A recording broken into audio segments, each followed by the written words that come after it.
যুদ্ধের কথা বলতে আমার আরেকটা কথা মনে পড়ে গেল। আপনাদেরকে প্রায় 6-7 মাস আগে থেকে আমি একটা জিনিস সতর্ক করে আসছিলাম যে সামনে দুর্ভিক্ষ দেখা দিতে পারে, আর এটা হবে অর্থনৈতিক দুর্ভিক্ষ। পরিস্থিতি যদি এমনই অস্বাভাবিক হারে চলতে থাকে, মানে এই যুদ্ধ যদি, ইরানের যুদ্ধ যদি আরো দীর্ঘস্থায়ী হয় এবং জ্বালানি খাতের সংকট যদি এইভাবেই দেখা দিতে পারে, তাহলে আগামী 1 থেকে 2 মাসের মধ্যে শহরগুলা, ঢাকা শহর সহ ম্যাক্সিমাম শহরগুলা মানুষের ছেড়ে দিতে হবে, তাদের গ্রামে চলে যেতে হবে। কারণ শহরগুলোতে তখন রিসোর্স থাকবে না, জ্বালানি থেকে শুরু করে বিদ্যুৎ, খাদ্য, অন্যান্য রিসোর্স গুলো শহরগুলোতে পৌঁছাবে না, কারণ গাড়ি ঘোড়া কোনো কিছুই চলবে না। আর বর্তমানে এমনই পরিস্থিতি আস্তে আস্তে লক্ষ্য করা যাচ্ছে। আর এই কথা আমি আজ থেকে বলছি না, শুধু আমি না, আবু তাহের আদনানও অনেক আগে থেকে বলে আসছে। শহর কেন্দ্রিক জীবন ব্যবস্থা ত্যাগ করতে হবে। শহরে আপনি বাঁচতে পারবেন না, টিকতে পারবেন না, শহরগুলো ধ্বংস হয়ে যাবে। আল্লাহ পাক বলেছে ওয়াইম মিন ক্বরিয়া ইল্লা নাহনু মুহলিকুহা ক্বাবলা ইয়াউমিল কিয়ামা, কিয়ামতের আগেই প্রত্যেক নগরী আমি ধ্বংস করে দিব। আল্লাহ পাক বলেছে শহর থাকবে না, প্রত্যন্ত জায়গায় চলে যাওয়ার চেষ্টা করেন, গ্রামের বাসা ওইদিকে প্রজেক্ট করেন।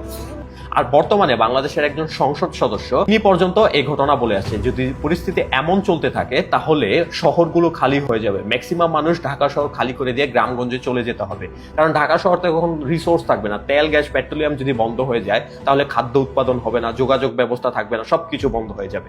তখন মানুষের চলা দুষ্কর হয়ে যাবে। বর্তমানে দেশের সরকার, আপনি চিন্তা করে দেখেন, বর্তমানে রুলস জারি করছে সন্ধ্যা 6টার পর কলকারখানা থেকে শুরু করে আপনার দোকানপাট সবকিছু বন্ধ রাখতে হবে। কেন? কারণ দেশে অলরেডি আপনার বলতে পারেন জ্বালানির মজুদ যেটা আছে তার ঘাটতি শুরু হয়ে গেছে। আর এটা যদি আরো লং টাইম এই যুদ্ধ চলতে থাকে তাহলে দেশের অবস্থা খুবই খারাপ হবে। শুধু আমাদের দেশের অবস্থা যে খারাপ চলতেছে এরকম না, কিউবাতে আপনি যদি দেখেন, কিউবা পুরো শাটডাউন চলতেছে। মিশরে রাত 9টার পর থেকে সবকিছু অলরেডি শাটডাউন এবং বন্ধ, এবং মিশর $4 বিলিয়ন IMF থেকে ঋণ পর্যন্ত তারা নিয়েছে। শুধু মিশরের কথা না, আপনি যদি দেখেন আমাদের পার্শ্ববর্তী দেশ রাশিয়া পর্যন্ত অলরেডি তারা নতুন আইন জারি করছে যে $1 লক্ষ বেশি তাদের দেশ থেকে ট্রান্সফার করে অন্য দেশে নেওয়া যাবে না, এবং 100 গ্রামের বেশি স্বর্ণ ট্রান্সফার করা সম্ভব না।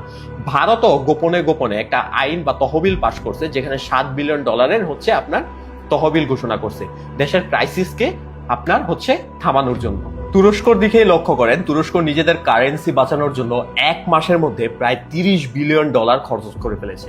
শুধু তাই নয়, তারা ব্যক্তিগত সঞ্চিত স্বর্ণ পর্যন্ত বিক্রি করার চিন্তা ভাবনা করছে। পাকিস্তানের কথা চিন্তা করেন, ঈদের দিন পর্যন্ত তারা সরকারি বেতন বোনাস তো দূরের কথা, তারা সরকারি যে বেতন ভাতা আছে তা 50% কেটে নেওয়ার চিন্তা ভাবনা করছে, এবং জ্বালানি খাতের খরচ প্রায় 50% কমানোর চিন্তা ভাবনা করছে। দক্ষিণ কোরিয়ার কথা চিন্তা করেন, তারা প্রায় 22টি ব্যাংকের লেনদেন অলরেডি স্থগিত করে দিয়েছে। আমাদের বাংলাদেশে অনেক নিউজগুলা অলরেডি এটা নিয়ে লেখালেখি শুরু করছে। আর এই ঘটনা আমি আপনাদেরকে আজ থেকে প্রায় 6-7 মাস আগে থেকে বলে আসছি যে সামনে খুব বড় একটা ক্রাইসিস দেখা দিতে পারে, অর্থনৈতিক সংকট দেখা দিতে পারে। আর এই জিনিসটা বর্তমানে ঘটতে দেখা যাচ্ছে। এখনো অনেকের মাথায় এই জিনিসগুলো ঢুকবে না, বাট পরিস্থিতি যখন একদম আপনার মাথার উপর চলে আসবে তখন আর মানুষ বুঝতে পারবে না যে কি করা যায়। আর এর জন্য আপনাদের উচিত এখন থেকেই প্রস্তুত হওয়া। আমার ভিডিও আপনাদের ভালো লাগুক বা না লাগুক, আপনাদের উচিত এই সকল ইনফরমেশনগুলো বেশি থেকে বেশি মানুষের কাছে শেয়ার করা বা বেশি থেকে বেশি মানুষের কাছে পৌঁছায়া দেওয়া। আর আমি আপনাদেরকে সেই ইনফরমেশনগুলো শেয়ার করারই চেষ্টা করি সবসময়।